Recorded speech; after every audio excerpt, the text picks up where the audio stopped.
tê lọ tô cơ tê ruyêm nam ạc nhai chỉ bì lệ từng mừng ruồi biết là nắn tua na chân trái bám sẽ có nam đường hiu bì lệ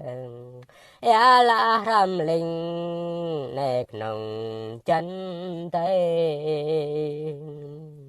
thuần na này cao tây hơi giống chỉ ai tiền nam đường nào này mô mà có nông chân giống từ tay nguốt ló thơ clay khắp mừng đêm lâu tiền bên bố nào tây này cái nông chân giống clay khắp có phiền sen nam là đâu có bưởi sang rồi lẹ clay khắp có lịch mờ sẽ thành số chrome xanh ngàm đấu ram lâm vào nhìn đường nhìn thụt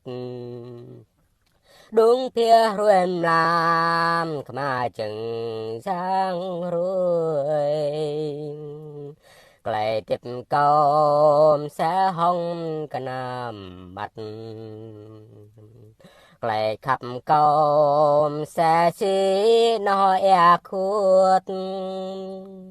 nhìn bầu khá nam bố ba vật bố chìm chạp răng thường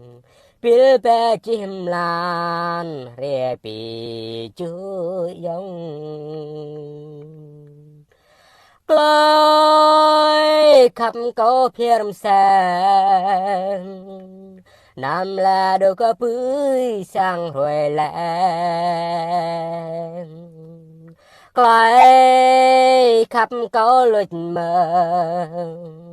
sẽ thành số chrome xanh ngàm ráo ram lâm vào nhìn đường nhìn thụt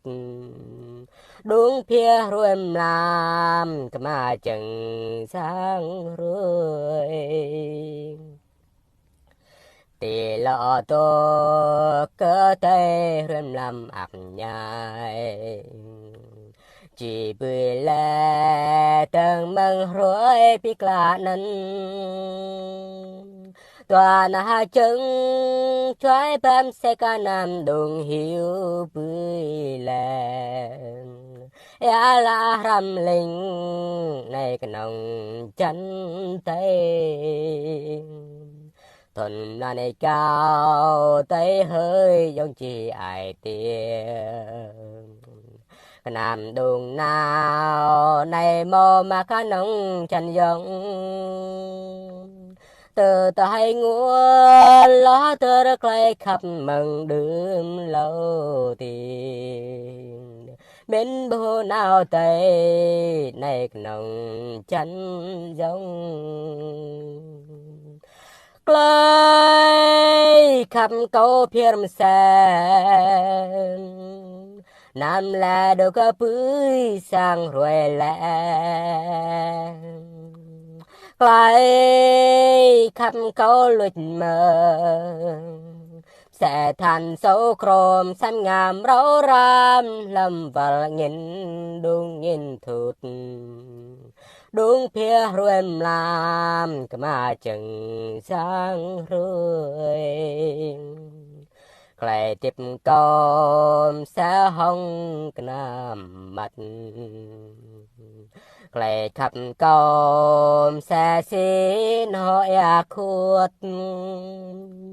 nhìn bầu ca nam bố ba vật bố chìm chạp răng thường biết bé chim lan rè bì chú